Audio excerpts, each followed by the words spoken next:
and we could take any of them in any order if we like. Does any of y'all have any preferences? Or is there one of them that you definitely you had maybe a question about that doesn't have to have anything to do with what's on the paper, but something that was in any of the lessons today?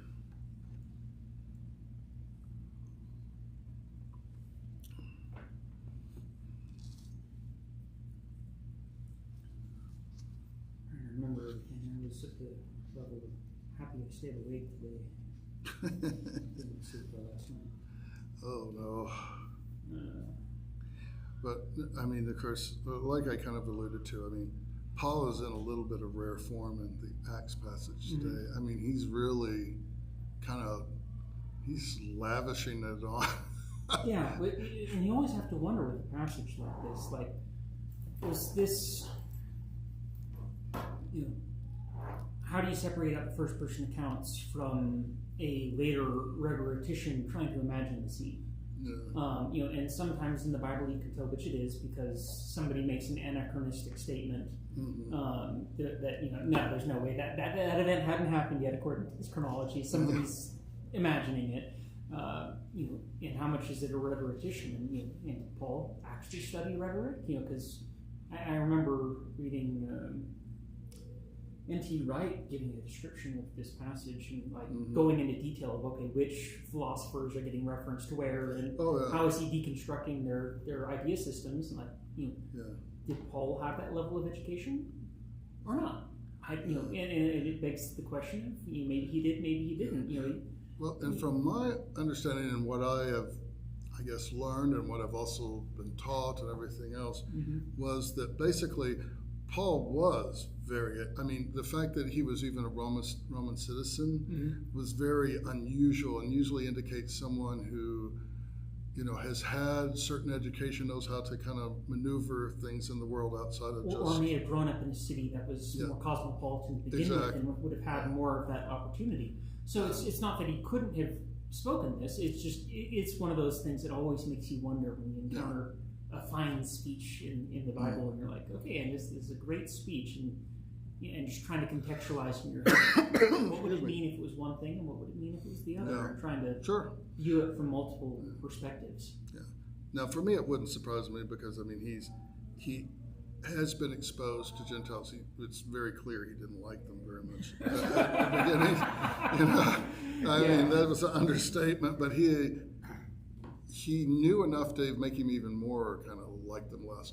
But then, you hear this thing of referring to their poet philosophers and stuff like this, and of course, I hope that it's really kind of true because I love the thing of how he takes what is known, which is a mysterious thing, and then tries to make it known to them.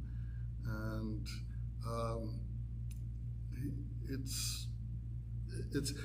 I think this would be original early audiences would have found this more, I guess, probably powerful to them because they would have known what it's like to have those extreme differences in what Paul was doing. And I think there's also the rhetorical setup of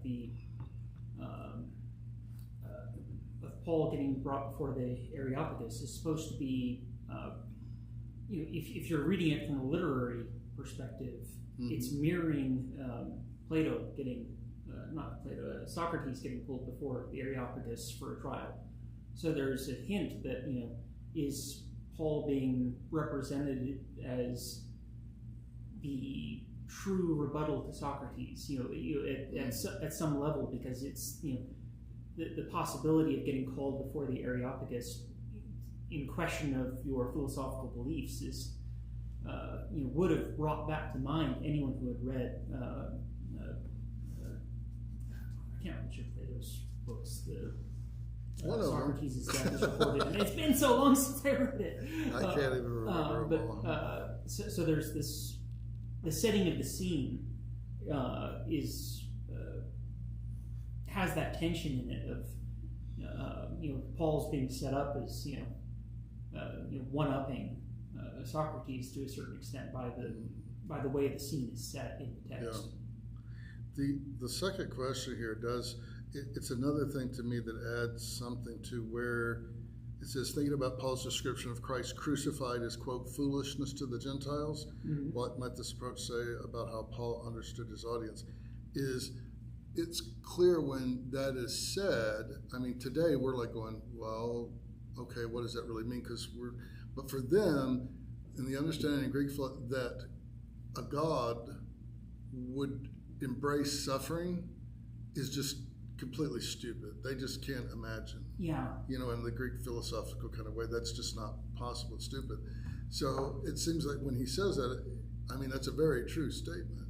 That, in a sense, if you just approach it straight on like that, for them it will be foolishness. Yeah, I think Fleming Rutledge, goes in on that angle in her book on atonement theology.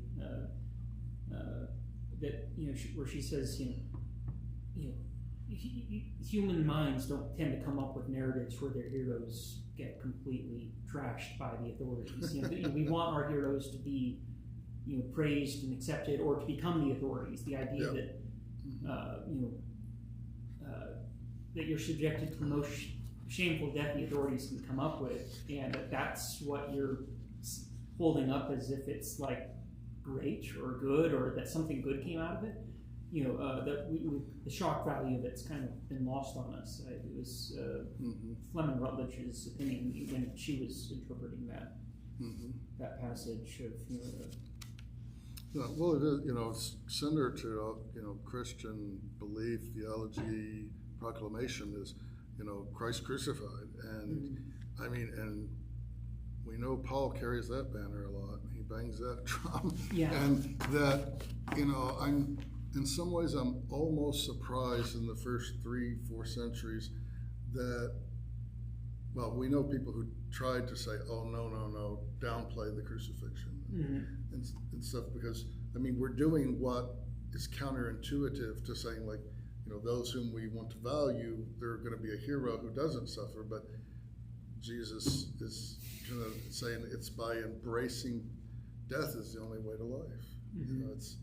I mean, Christianity in that sense is not logical. Never has been. But maybe move on to John here for a little bit. This passage, and of course, this is written so much the way John, I and you and me and them and blah, blah, blah. It's like, okay, John. But, it is amazing. First time I've read this and stuff, I didn't start noticing how much the word is used in there about if you know this and if you do these things, that it's all encompassed in love. Love. You keep saying love. And I don't think I noticed that as much when I first read this in years past. In fact, when many of us hear, if you love me, keep my commandments. And maybe I just throw that out there. For you, maybe what has that meant, or what does it mean now, or has it meant different things for you? About if Jesus says, if you love me, keep my commandments. What does that mean? It's difficult because,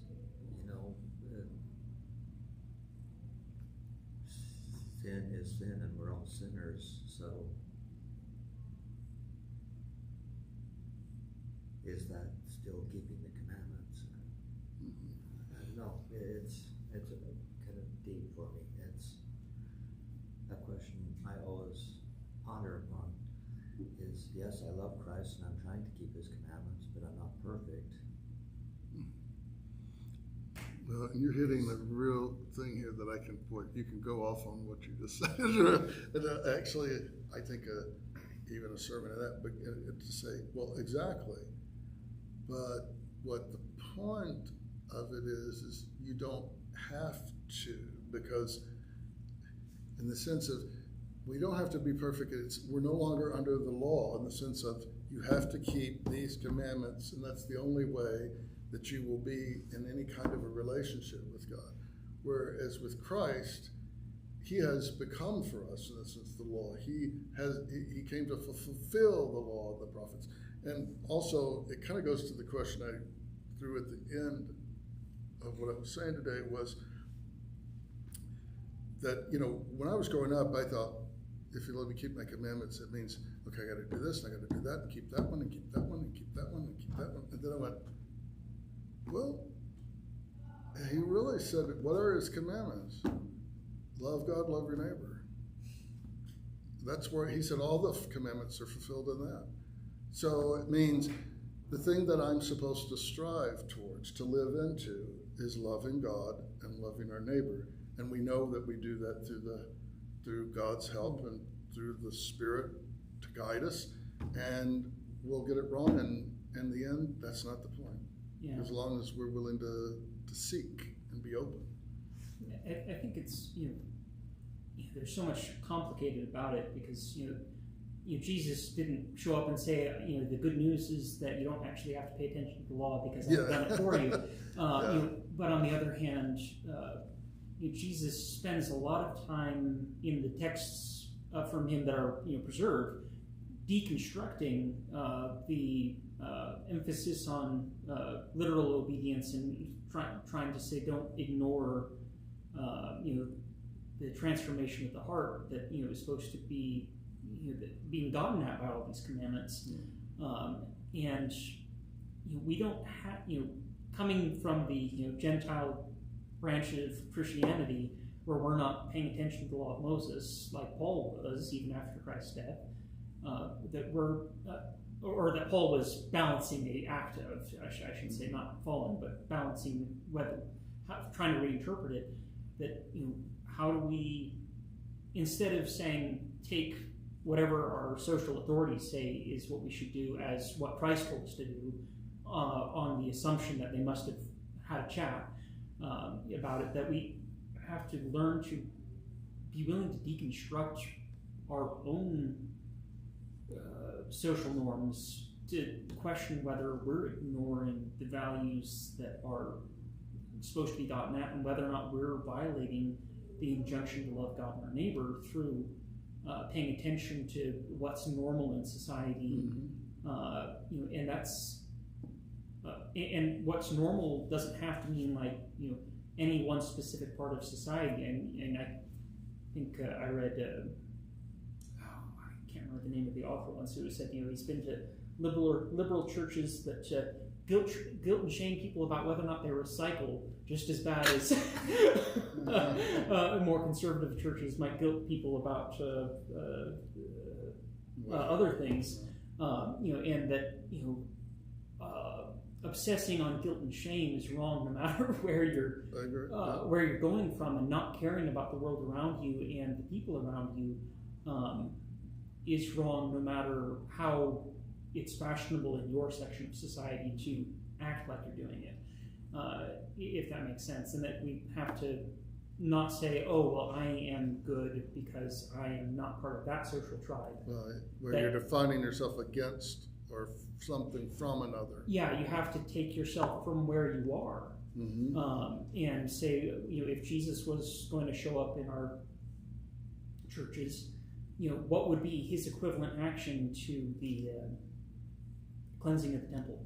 What would be our sacred cows, shall we say, that he would lampoon and say, no, wait a second, are you really focused on this? Kind of, what?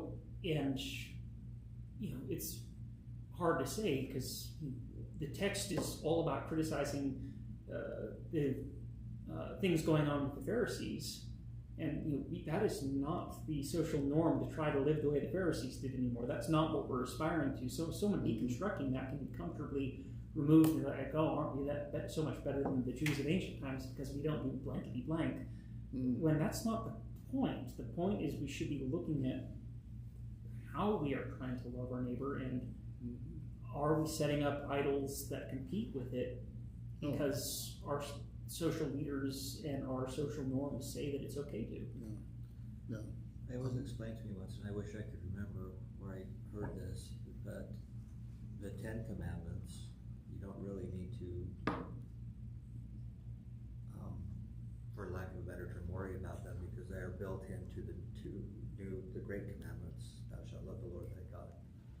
And so I went through the Ten Commandments, and it kind of made sense because if you're obeying those, then you are showing love to your neighbor, and God you're not going to Thou do, shalt not the, you're not steal. going to kill people, murder people, Yeah, and all, yeah. don't steal from your neighbor because you love them. I didn't hear the bell. Now You're- everybody you're at my go- table said, "Oh yeah, he rang me you're- 20 minutes ago." I'm like, "What?" You're gonna pay, you're gonna suffer. Here I'm gonna guilt and sin it. There we go. We were just talking about You're welcome, come visit. There you go, there you At go. least we'll be warm Oh, enough. here, this is the thing we were, oh, sorry. Is the AC on in here? I turned on the fan to circulate some air, but is it getting a little chilly now? It's cold in here. Oh, okay, I'll turn off the fan, so it's not circulating. I like the articulate. Yeah, well, thanks for that, yeah.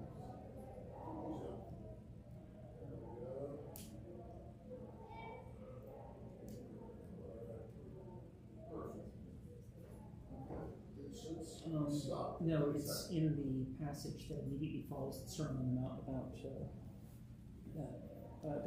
God causes it to rain on the just and the unjust alike, and therefore be perfect like God is perfect.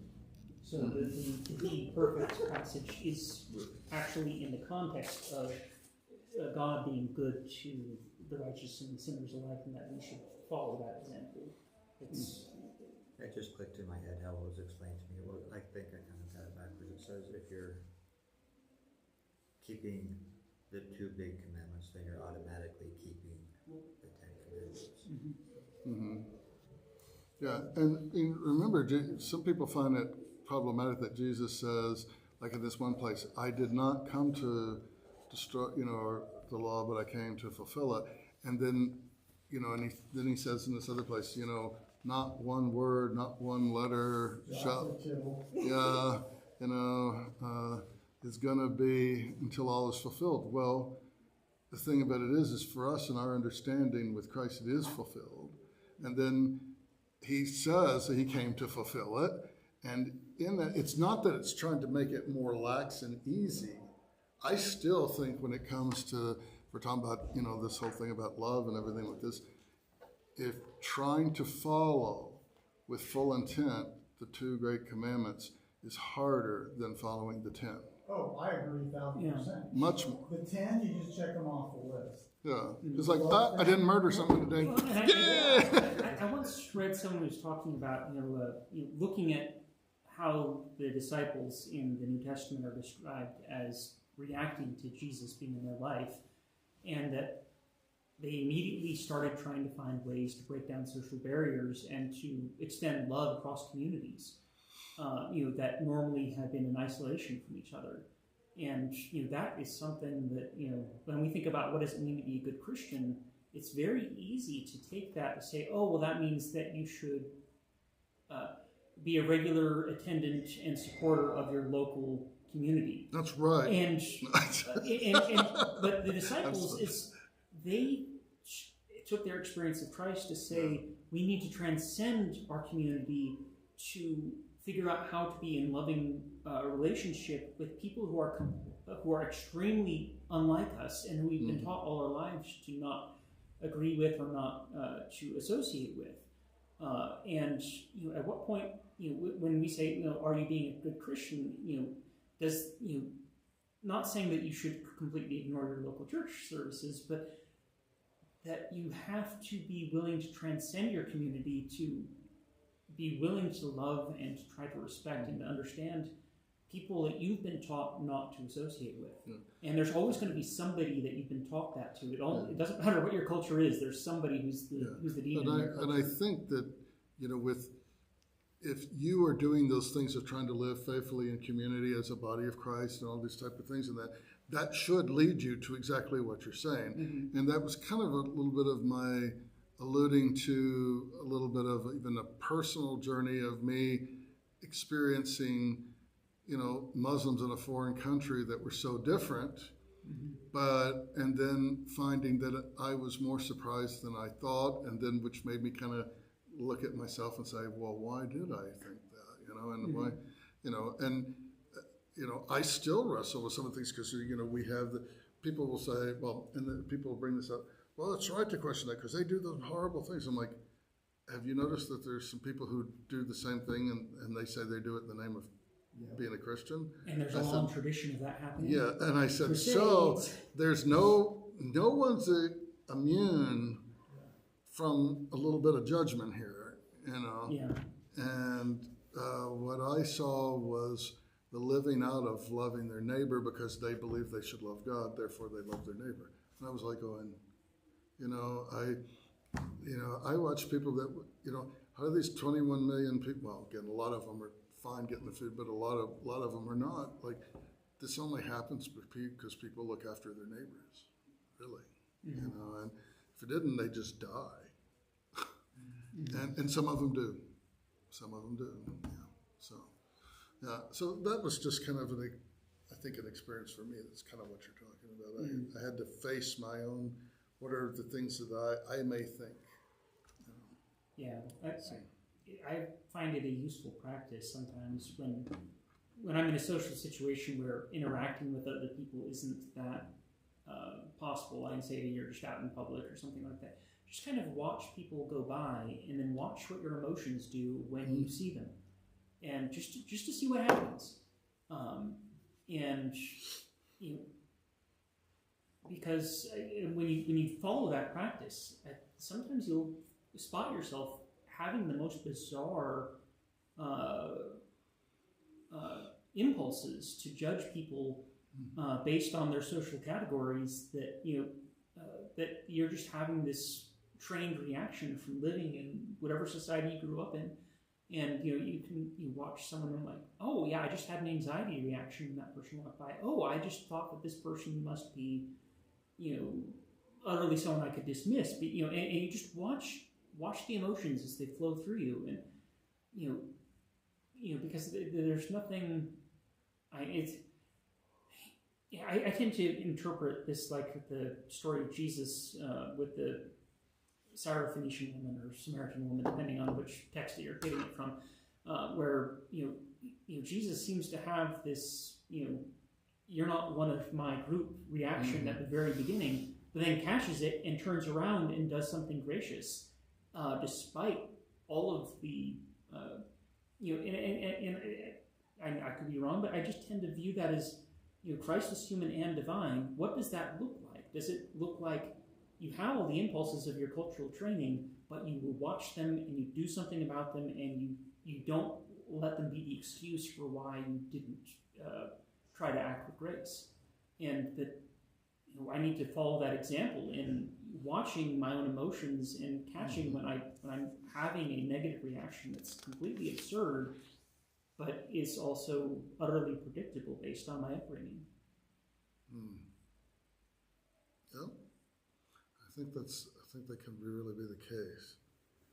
And I was just looking at it, I realized that this passage from John today, and I forgot that earlier, was that it is a part of that extended final bit of the teaching that Jesus shares with his disciples during the Last Supper.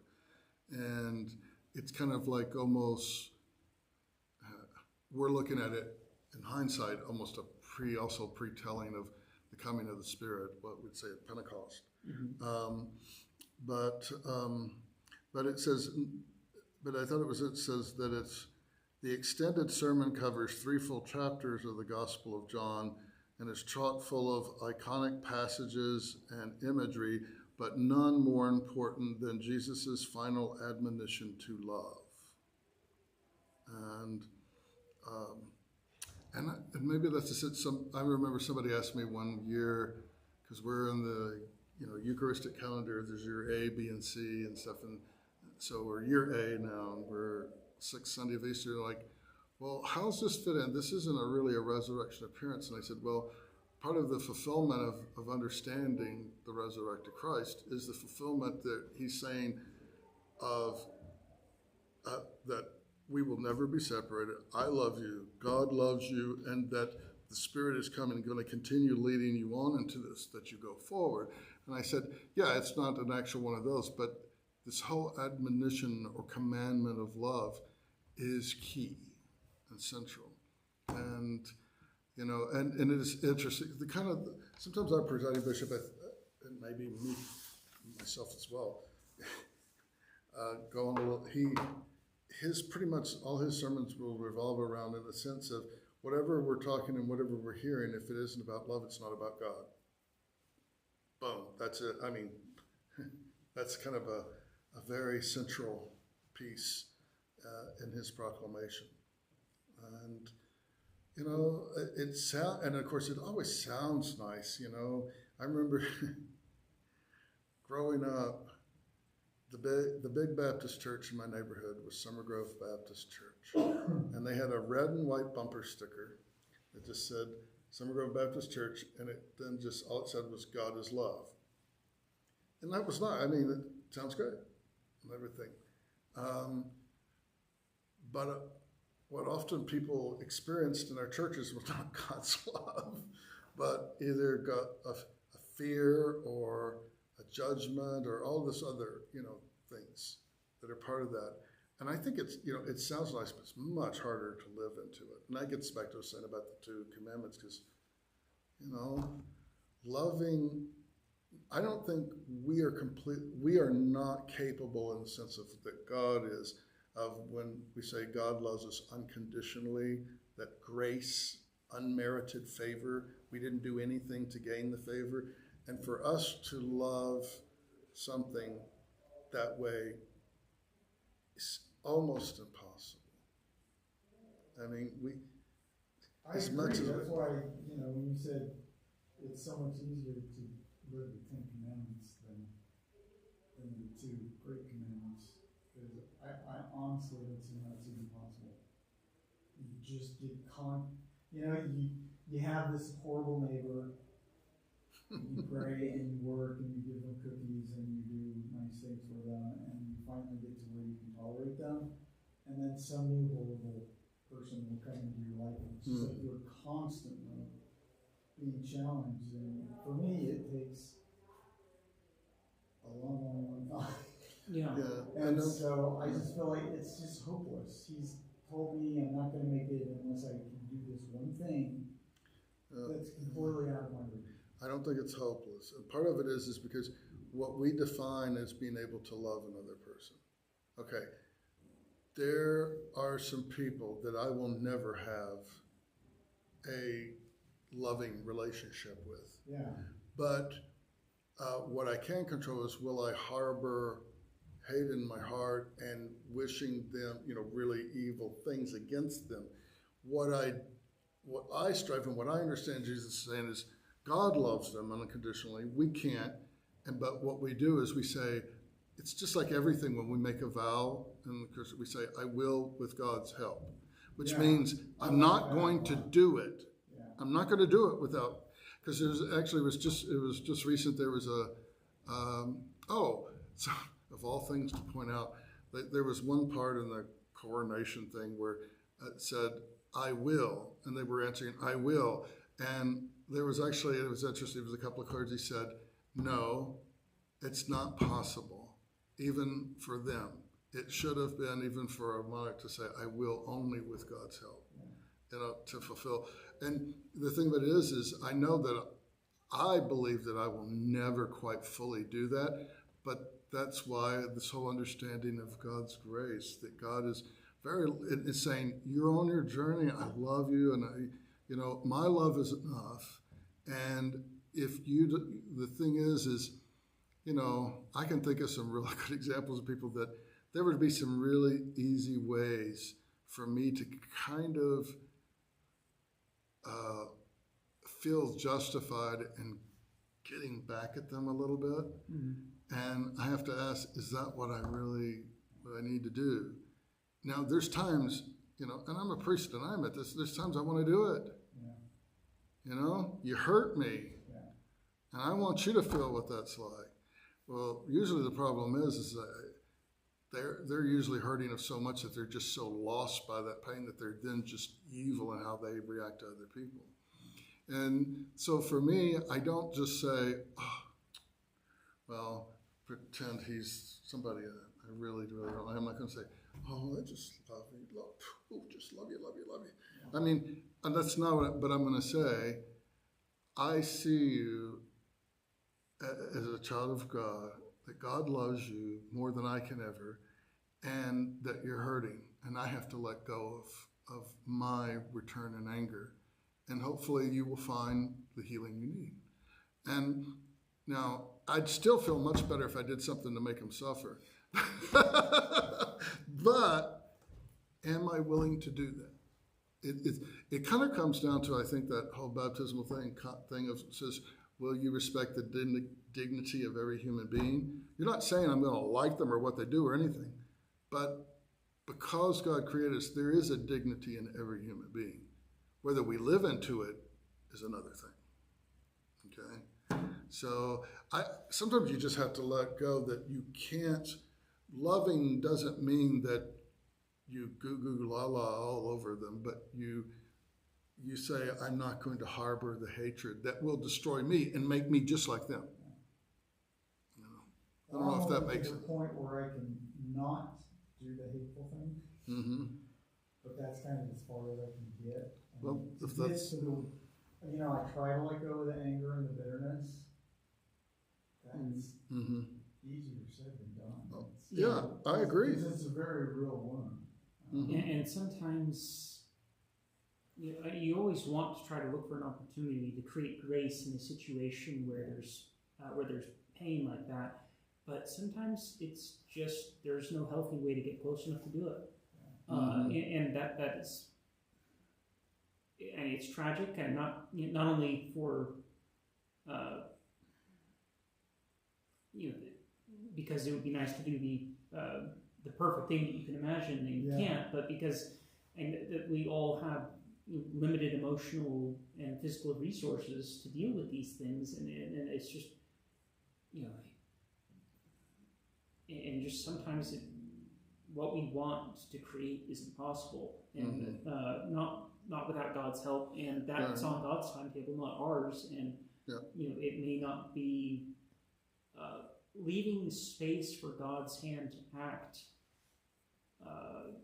is difficult enough sometimes, just to leave that opening. Yeah, and I could give you two examples just in my life. There is someone who's probably done the most horrible thing, imagine me, and will never have an opportunity to one-on-one reconcile in any kind of way. And I've had to. It's taken me about 20 years to let it really kind of go, okay, God, this is in your hands. Yeah. Okay. And did you have to actively work to get to that? Yeah. Okay. Yeah. I didn't just go like, okay, let it go. There's sometimes almost every day I'll still think about it and remember it. I don't forget the pain. Yeah. But then you just don't go down that path. And I'll just go like, okay, I acknowledge that, and that was pain, and then I look at, I've been going on in my journey and how God has brought me through, and I've got to realize this person is really lost in so many ways that I now kind of see clearer each year. I kind of go, well, and this person, they're not alive anymore because they ended up getting murdered, and because of the type of things they did to people. And, and I look now and I went, what a life that was so tragically lost. And they were never, ever. That's what helps me is go, I have no idea what made them get to be that horrible. Yeah.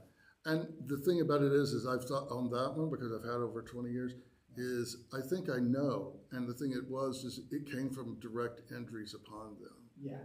And I'm kind of starting to go, oh, that really made them so full of that kind of hate and anger. And now that one didn't get resolved face to face, but then sometimes even God's grace and mercy can surprise us, including in spite of us. And this was one I had. I had my originally sponsoring bishop just really I had gone through the whole process of as an aspirant and then as a pastor for all years. I went to seminary and I did all this stuff.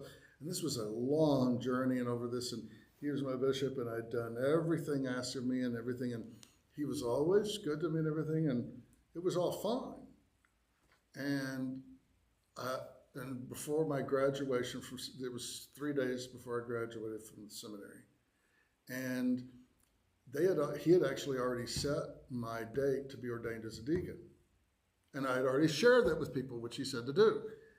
Well, I don't get a phone call, don't get a visit. I get a letter that says, I'm not going to be able to place you, so I release you from your candidacy and your ordination is canceled. And I'm like, what? And he didn't give a reason. Yeah. And then, so, I am panicked. I'm like, what am I going to do? And there's this humiliation of contacting people. No, the ordination's off. And what had happened was, this is late 80s. I graduated in 90. Mm-hmm. So he goes, I found, he knew that I was gay. Yeah. And he was still one of these old Southern bishops. Yeah. Like, yeah, that's not really the biggest deal, blah, blah, blah, blah, blah. And he could kind of separate and sit, but he still was kind of the old, a little bit. He wrestled with it, yeah. But he appreciated my honesty and all of that. And I was like, well, a week before he sent me that letter, his only child, his son, came out to him and his wife. Oh. Well, when it's your own kid, for him it became a different thing. Yeah. And he was, and I didn't know this. Finally, his canon to the ordinary's assistant told me what was going on and how he in fact, he said, I'm going to resign if you do this to him. He doesn't, what you're experiencing shouldn't be taken out on him. Because it was because of who I was. But he would never tell me, he would never give me a reason officially, the bishop. So, but, I knew. Well, I mean, there was some good years to foster some really pissed off feelings and anger and resentment against this guy who I felt had abused what was entrusted to him and treated me in that way, and especially without explanation and everything.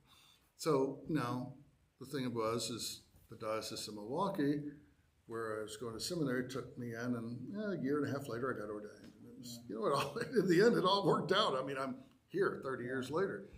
And I thought, well, I remember saying, I'll never forgive him for what he did to me. I happened to go back 9 years later, back to Louisiana, and I'm in Shreveport. And whenever I was there, I would not go to church. And because I was so angry at the Diocese of Western Louisiana, I'm not going to the church here, not after the way I was treated. And nobody spoke up against him and everything. I felt really, I was righteous, anger. And it was Pentecost Sunday, the coming of the Spirit.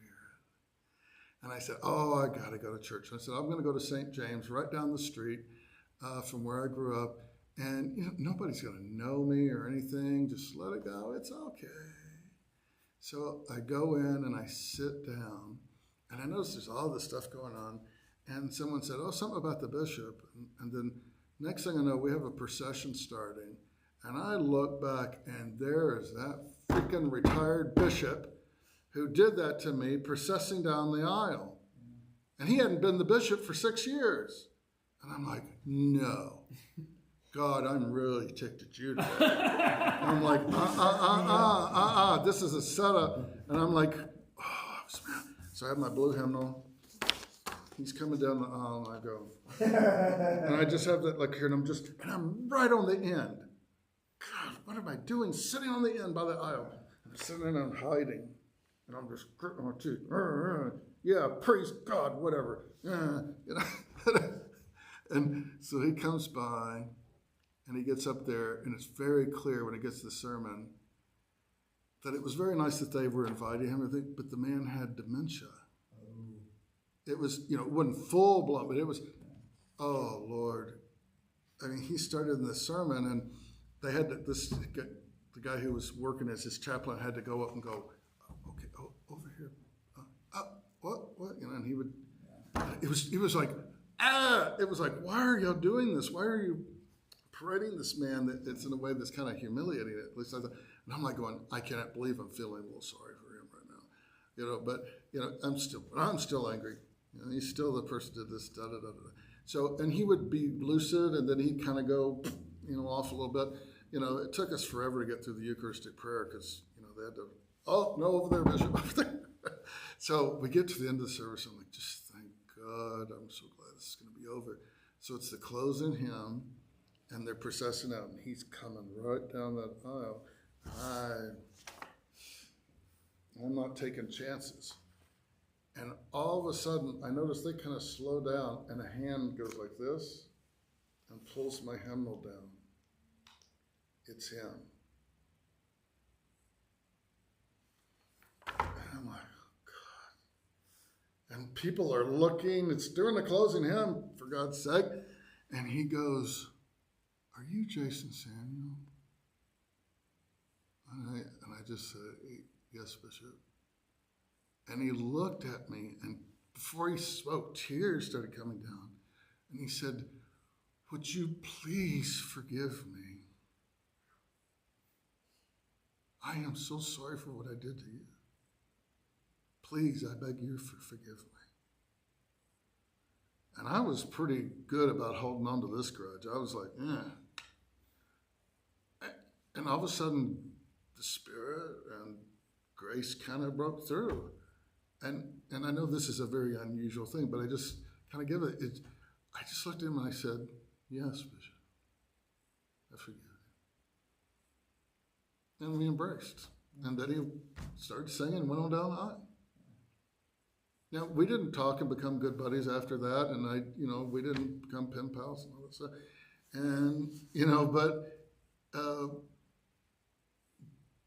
but there was, God can surprise us with moments of grace, sometimes when we want to fight against it and when we even least expect it.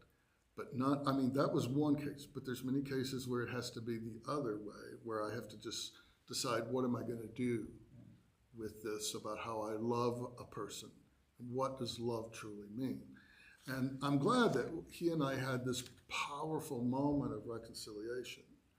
And I'm grateful for that, even though I thought I was going to die at the moment. But, so I'll just share that. I still kind of go like, did that really happen? Because it's just, but it is amazing what Christ talks about. I mean, even in our catechism, the written stuff about what we believe, and it says, what is the mission of the church? The mission of the church is about reconciling to God and reconciliation to one another. That is the gospel of reconciling the world to God and to one another. And I'm like, yep. And I can tell you, that's another word. Reconciliation sounds really good, but also very hard. There was your discussion brings to mind the history I have with someone who it hurt me a lot, and but they learned how to treat me differently eventually, but not because they had changed, but because they just kind of decided that it was a really binary thing. I went from being a really bad person to being a really good person in their eyes, not because I had changed, not because they had changed, but just I managed to manipulate their perceptions in a savvy way to defuse the situation. But anytime, and there was this big, will you forgive me moment, and later on, I'd mentioned, just in passing, I had something about that shared history and got the response, oh, that didn't happen, what are you talking about? And that there was this long history ever since then of, denying that anything possibly had gone wrong, or if I do succeed in bringing it up, that no, this is part of our life together, that it turns into, oh, well, that only happened once, and I've been sorry for it ever since. Like, this was not a one-time incident, like, and I just can't have that shared. It's so much easier if you can build a shared life together of acknowledging that something did at least happen. Right. But at the same time, they've also completely changed the way they treat me. And I'm no longer on their bad list. I'm on their good list now. And so I don't want to throw away the good that's become because someone is dealing with some toxic perfectionism and can't admit to themselves or to anyone else that it got as bad as they're like, I don't even remember any of our life together before. You know, I've forgotten all of it. It's all one big blur of pain, and I don't remember raising you. But trying to learn how to live into grace with taking the good that can be there, even if the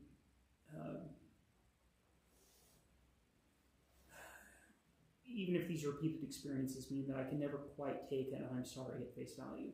Yeah. Because it's always within that context of I couldn't possibly have done anything like that. What are you talking about? Right. With these intermittent bursts of will you forgive me, with that didn't happen. Yeah. And I just having gone through those kinds of experiences, I mean, sometimes I get people who just lash out at me, and if we're not in a unequal power relationship, that they get surprised when I'm like, no, that you thought that was a big deal, because because to me, I'm sometimes the perspective of the scale of pain that you can experience just changes. That it's not a big deal, and that the main thing I want is to escape being under someone's power who has the ability to continue doing something wrong. Right. But the fact that they did it is, I've had worse. And the whole thing with reconciliation is, and I mean, this is so human of us, and you've pointed out a good thing is, to be reconciled means that whether it's me or the other person or both of us, that you kind of say, I really did. I screwed up. I did, and I want to seek restoration. This type of thing. When you go, but it's also interesting.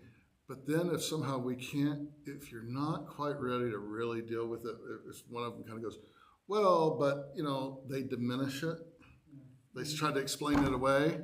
That is when it's harder to really have reconciliation. Because I mean, think about 2 examples just on a big societal scale. When they're having like all the Nuremberg trials after World War II, oh, well, I didn't know they were really, I worked at the camp, but I didn't know they were killing them. Like, really? You're there, and you can't, there's a lot of the stuff, they kind of diminish it of like, well, I kind of knew, but, it wasn't really that bad, and because it's too painful for them to admit, well, yeah, and I wish I could have, I should have, or whatever, and then you look at the Truth and Reconciliation thing that happened in, South Africa, and that for true reconciliation, one of the things that Archbishop Tutu talked about so much was reconciliation can't truly happen without an accountability. That doesn't mean punishment necessarily, but you have to be mutually accountable. And that's the part that's almost impossible. Yeah, it's hard many times. Like with this bishop, I knew he was truly sorry for that action. That's why he was saying he was sorry. Wasn't just sorry for not keeping in touch. But but I've had people that will say this, and I'm like going, oh, this is great. This is going to work out. And then they kind of,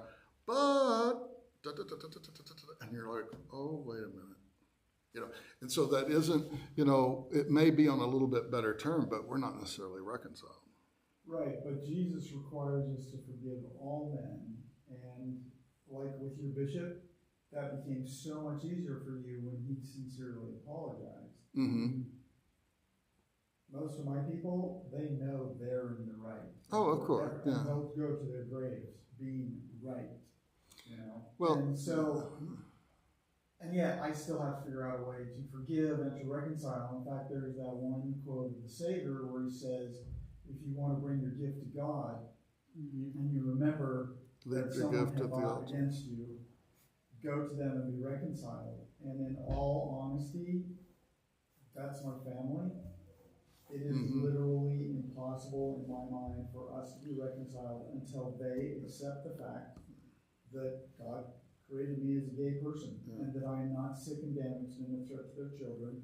They are not going to believe or admit any of that until I don't know what happens. And so I don't know how to reconcile to it. And so I keep thinking, well, the Savior said this, but think about his life. The Pharisees gave him no end of grief. How did he reconcile with his brothers, the Pharisees? And so I'm like... And in the truest sense, if you think about it, in far as interaction, they didn't, before he go to the cross, have this come to Jesus moment, haha, so to speak, and with Jesus and say, okay, let's put this behind us. No, he didn't. The way it ends is Jesus is on the cross and all of this, and he says, Father, and he says, Father, forgive them, for they don't know what they're doing. Okay, well, and that's very powerful. For me, there's a whole thing of like, there's in the sense of how can you be well, you may not be able to make it, because first of all, you can't control another person. Exactly. So if your intent and your heart is there that you would want to reconcile if there was a possibility, that's all you can do. You cannot, this is where we have to kind of let go and turn that into the love and grace of God, is we say, there's people I know that's probably never going to happen with, but I'll say, God, I give this in your hands, and I wish it could be. Even though I'm still angry, I wish it could happen because I know that's the right thing. And, if I have an opportunity, I will try.